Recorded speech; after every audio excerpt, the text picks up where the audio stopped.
Halo semua. Apa kabar untuk hari ini? Semoga harimu selalu menyenangkan ya bro. Selamat datang di channel YouTube saya. Tolong dibantu subscribe, like dan share ya, supaya saya terus semangat bikin kontennya. Wakakakak. Reincarnation of the Strongest Sword God, Chapter 13-15. Manusia yang tercela. Kenapa kamu punya itu? Mata merah darah Storas menoleh ke Si Feng dengan marah. Namun, setelah melihat tingkatan Si Feng, seringai seperti manusia muncul di wajahnya. Apa menurutmu pendekar tingkat 1 yang lemah sepertimu bisa membegalku hanya dengan menekan kekuatanku? Manusia yang bodoh, kau akan membayar kebodohanmu. Storas mengulurkan tangannya dan memanggil tombak tulang. Dia kemudian dengan ringan melemparkan senjatanya ke Si Feng, yang masih lebih dari 40 yard jauhnya. Siu. Tombak itu melesat ke arah Si Feng seperti meteor, begitu cepat sehingga Si Feng hampir tidak bisa melihatnya. Sangat cepat, Si Feng terkejut. Storas telah melemah 3 kali lipat. Proyeksi dunia saja telah mengurangi fisiknya sebesar 30%. Biasanya, ini merupakan kerugian besar bagi monster dan pemain tingkat tinggi. Namun, bahkan setelah debuff yang parah, Storas masih sangat kuat dalam semua aspek. Tanpa pilihan lain, Si Feng segera mengaktifkan pembebasan pedang dan kekuatan naga langit sebelum mengeksekusi pari. Peng! Saat pedangnya bertabrakan dengan tombak tulang, Si Feng kehilangan semua sensasi di lengannya. Dia juga dipaksa mundur 4 langkah. Kekuatannya masih di puncak tier 3. Melirik tombak tulang yang menghilang, Si Feng memperoleh pemahaman umum tentang kehebatan Storas saat ini. Kesadaran itu mengejutkannya. Biasanya, hanya Grand Lord dengan garis keturunan unik yang bisa mengerahkan kekuatan di puncak tier 3. Atau mereka adalah Grand Lord yang mengamuk. Ini juga kekuatan maksimum yang dia raih di kehidupan sebelumnya. Baru sekarang Si Feng mengerti mengapa Sarlin mengatakan bahwa mode Asura mewakili batas manusia. Untungnya, pencariannya tidak mengharuskan dia untuk membegal Demon King Storas. Setelah itu, Si Feng mengaktifkan waktu mutlak dan serangan instan sebelum muncul di depan Storas. Storas mempertahankan ketenangannya seolah-olah dia telah bersiap untuk ini. Segera, tombak tulang lain terbentuk di tangannya, membentuk busur putih saat menyapu Si Feng. Busur putih itu disertai dengan garis hitam samar, bukti bahwa serangan itu telah menembus ruang itu sendiri. Meskipun Storas tidak bisa menggunakan keterampilan atau mantra, dia masih mampu melakukan teknik pertempuran tingkat lanjut. Secara naluriah, Si Feng mengeksekusi orbit pedang. Dalam sekejap mata, percikan api yang tak terhitung jumlahnya terbang di sekitar Storas dan Si Feng. Saat senjata bertemu, bentrokan terdengar seperti ledakan, bergema di seluruh kuil. Meskipun Si Feng memiliki keuntungan dengan kecepatannya, Storas dengan mudah memprediksi gerakan Si Feng, bereaksi dengan agility terhadap setiap serangan dengan memblokir atau mengelak. Perbedaan antara fisik para petarung terlihat jelas sekilas. Si Feng tidak bisa menimbulkan kerusakan sekecil apapun.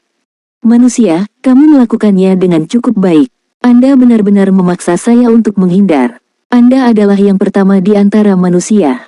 Storas sangat tenang saat dia melihat Si Feng. Dia bahkan punya waktu luang untuk memuji musuhnya. Sayangnya, Anda telah mencapai batas Anda. Hanya dalam beberapa detik lagi, saya akan memberi Anda rasa putus asa sejati. Batas saya. Si Feng tersenyum pada Raja Iblis yang tenang. Siapa bilang ini batas saya? Si Feng mengharapkan kebuntuan seperti itu. Bagaimanapun, ini bukan pertama kalinya dia melawan monster tingkat 5. Dia tahu betapa menakutkannya keberadaan seperti itu. Dia kemudian mengaktifkan Phantom Kill dan Nine Dragon's Slash. Begitu doppelganger Si Feng muncul, itu juga mengaktifkan serangan instan. Dengan serangan dari 12 hantu Abyssal Blade, bahkan dengan kekuatan puncak, tier 3, Storas terpaksa mempertahankan diri. Hantu Abyssal Blade bahkan mendaratkan serangan sesekali. Sayangnya, kerusakan hantu sangat parah. -1. Hantu hanya memberikan 1 kerusakan wajib. Pertahanan Storas tidak melemah sedikitpun. Pertahanannya masih pada standar tier 5. Tidak mungkin menggaruk Storas, apalagi menimbulkan luka berat. Berhentilah membuang-buang energi Anda. Manusia yang sangat kecil sepertimu tidak bisa menyakitiku meski aku berdiri di sini dan tidak melakukan apa-apa. Ejekan memenuhi tatapan Storas saat dia menatap Si Feng. Tidak, itu tidak benar. Saat Si Feng mulai putus asa, dia menyadari sesuatu. Jika Storas memiliki pertahanan keberadaan tingkat 5, mengapa Raja Iblis membela dirinya sendiri? Jika serangannya tidak berguna untuk memulai, Storas tidak akan harus menghindari atau memblokir serangannya. Raja Iblis bisa saja berdiri di sana saat dia menunggu 10 detik untuk berlalu. Selain itu, kondisi jelas quest promosinya adalah untuk menyegel Storas. Ini menunjukkan bahwa Storas memiliki semacam kelemahan. Selama dia menemukan kelemahan itu, dia bisa menyegel Storas. Karenanya, Storas membela diri. Mata Maha Kuasa. Benar saja, ada kelemahannya. Si Feng segera menemukan susunan magic tersembunyi di atas hati Storas. Saat ini, beberapa jenis kekuatan menekan array magic. Itu menahan rantai emas di sekitar tubuh Storas, mencegah rantai itu menunjukkan kekuatan terbesar mereka. Sial, apakah dia menemukannya? Tatapan Storas berubah dingin ketika dia melihat permukaan susunan magic di mata si Feng. Dengan tergesa-gesa, dia menarik diri dari swordsman. Selama dia bertahan selama 10 detik, dia bisa menangani hama ini bahkan dengan penindasan array magic. Kamu ingin lari? Saat Storas mundur, Raja Iblis membenarkan kecurigaan si Feng. Langkah dewa. Segera, 10 doppelganger mengelilingi Storas. Dengan si Feng yang memimpin, 10 doppelganger mengayunkan pedang mereka ke Raja Iblis. Target mereka adalah susunan magic di atas hatinya. Tiada. Tiba-tiba, Storas mengamuk saat dia menusukkan tombaknya ke si Feng dan doppelgangernya. Tombak itu memiliki jangkauan yang lebih panjang dari pedang satu tangan. Sebelum pedang si Feng bisa mencapai susunan magic, tombaknya akan menembus si Feng.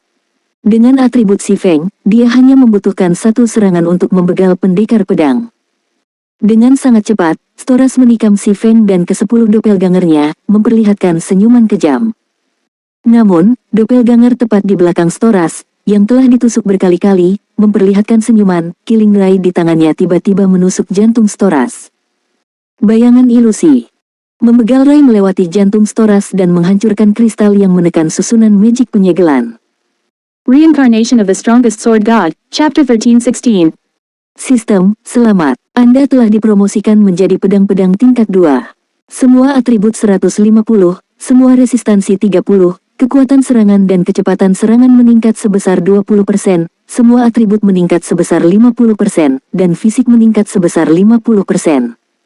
Sistem, selamat. Anda telah menyelesaikan quest promosi tingkat 2 Anda. Silakan menuju ke asosiasi petualang untuk menyelesaikan prosedur promosi tingkat 2. Sistem, selamat. Anda telah menyelesaikan quest promosi tingkat 2 Anda. Jika Anda ingin pergi, Anda dapat menuju ke arah teleportasi di aula utama kuil Dewa Bulan dan keluar dari Dark Canyon. Tanda hubung. Ini akhirnya berakhir. Si Feng merosot ke tanah tanpa daya. Dia kelelahan secara fisik dan mental. Namun, ketika dia melihat pemberitahuan sistem, kegembiraan berkembang di dalam hatinya. Begitu dia dipromosikan ke tingkat 2, atribut dasar dan fisiknya meningkat secara signifikan. Bahkan jika dia memakai peralatan rahasia perak, dia bisa dengan mudah mengalahkan tuan tingkat 2. Ini adalah bagian menakutkan dari kelas tier 2. Kekuatan mereka berada pada level yang sama sekali berbeda dibandingkan dengan kelas tier 1. Selain itu, karena kelas Blood Saint adalah salah satu dari 10 kelas Saint Agung, peningkatan tier 2-nya bahkan lebih besar dari kelas normal. Biasanya, kelas tersembunyi hanya menyediakan beberapa atribut dasar tambahan. Di sisi lain, kelas Blood Saint memberikan tambahan 10% untuk fisiknya. Di masa lalu, si Feng bisa dianggap ahli, namun selama quest promosi tingkat 2, dia hanya menyelesaikan kesulitan mode keras. Sekarang, bagaimanapun, dia telah menyelesaikan quest promosi tingkat 2 mode Asura. Perbedaan antara dirinya sekarang dan masa lalunya seperti langit dan bumi. Di domain dewa, pemain ahli berusaha untuk menyelesaikan misi promosi dengan tingkat kesulitan yang lebih tinggi karena hadiah potensial. Ini terutama benar ketika menyangkut poin keterampilan legasi. Biasanya, pemain hanya memperoleh satu legasi skill point setiap 3 level. Seseorang juga bisa memperolehnya dengan menyelesaikan misi khusus. Namun, pencarian khusus ini sangat jarang, dan mereka tidak memberikan banyak poin keterampilan warisan. Mengumpulkan poin keterampilan legasi biasanya sangat sulit. Bergantung pada kesulitan pencarian promosi, itu akan memberikan jumlah poin keterampilan legasi yang berbeda. Di masa lalu, si Feng hanya menerima 20 poin skill legasi setelah menyelesaikan quest promosi mode keras, namun dia telah menerima 60 poin setelah menyelesaikan pencarian mode Asura ini. 40 poin tambahan setara dengan 120 level. Setelah memasukkan poin yang telah dia kumpulkan sebelumnya, si Feng sekarang memiliki total 72 poin skill legasi. Dia bisa dengan mudah mempelajari beberapa keterampilan warisan tingkat 2 yang kuat. Pasti ada banyak keterampilan legasi tingkat 2 yang terbuka. Mata si Feng bersinar saat dia membuka menu keterampilan legasi. Ketika dia berada di tingkat 1, dia hanya memiliki 6 keterampilan warisan tingkat 2 yang tersedia. Sekarang, bagaimanapun, dia memiliki 17 keterampilan tingkat 2 untuk dipilih. Namun, keterampilan tingkat 2 membutuhkan lebih banyak poin keterampilan lama untuk membuka kunci. Bahkan skill yang paling biasa membutuhkan 6 poin untuk dibuka. Itu 3 kali lebih banyak dari keterampilan tingkat 1 biasa. Di antara 17 keterampilan tingkat 2, 11 membutuhkan 6 poin untuk membuka kunci. Di antara 6 lainnya, 2 adalah keterampilan berserk tingkat 2, 1 adalah opsi untuk meningkatkan pembebasan blade ke tingkat 2, dan yang lainnya disebut kebangkitan pedang. Kedua keterampilan berserk ini masing-masing memiliki spesialisasi mereka sendiri. Pembebasan blade meningkatkan atribut dasar pengguna. Sedangkan untuk Blade Awakening, meskipun memberikan bonus yang jauh lebih rendah untuk atribut dasar pengguna, skill tersebut meningkatkan fisik pengguna. Keduanya tidak diragukan lagi sangat berharga. Karena si Feng telah mempelajari pembebasan pedang, dia tidak perlu menghabiskan banyak poin untuk meningkatkannya ke tingkat 2, hanya membutuhkan 20 poin keterampilan legasi. Blade Awakening, di sisi lain, membutuhkan 40 poin. Sebagian besar pemain tidak akan memiliki 40 poin bahkan setelah menyelesaikan promosi tingkat 2 mereka. Hanya seseorang seperti dia, yang telah menyelesaikan quest promosi mode Asura, yang mungkin mampu mengeluarkan biaya sebesar itu. Tanpa ragu-ragu, si Feng mempelajari kedua keterampilan berserk, menghabiskan semua 60 poin keterampilan legasi yang baru saja dia dapatkan secara instan. Keterampilan berserk legasi sangat langka bahkan di antara kelas-kelas tersembunyi. Tidak banyak kelas tersembunyi yang memiliki keterampilan seperti itu.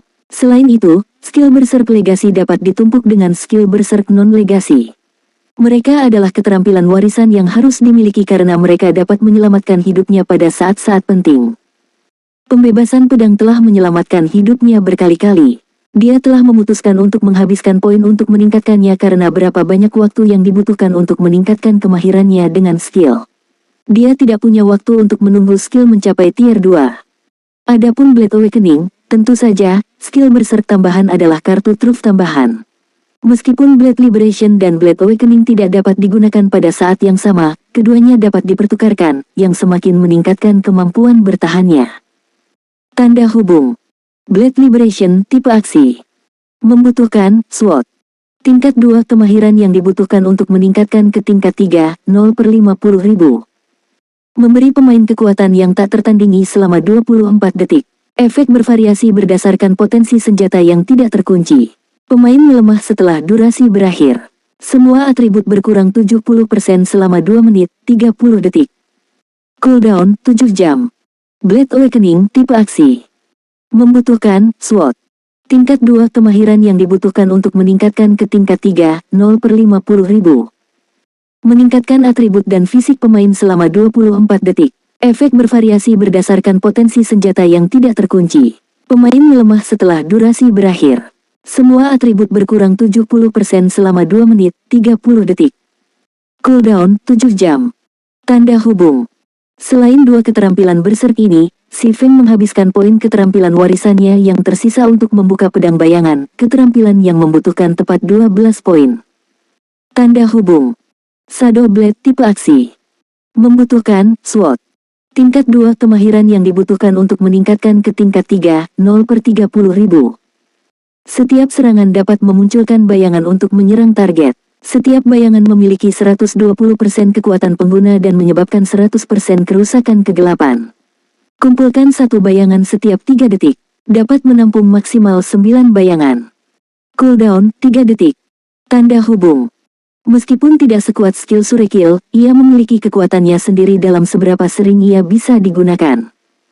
Sekarang setelah saya selesai mempelajari keterampilan saya harus kembali dan menangani prosedur promosi tingkat 2 saya. Si Feng cukup puas dengan keterampilan tingkat 3 yang telah dia pelajari. Tanpa menunggu keadaan lemahnya berakhir, dia dengan tidak sabar mengaktifkan susunan teleportasi di kuil Dewa Bulan dan meninggalkan ngarai gelap. Meskipun dia telah menyelesaikan misi promosinya, dia tidak akan secara resmi menjadi kelas tier 3 dan tidak akan memiliki akses ke hak istimewa yang menyertainya sampai dia memperbarui statusnya di asosiasi petualang. Hanya setelah menjadi kelas tier 2 secara resmi dia akan melewati tonggak sejarah baru.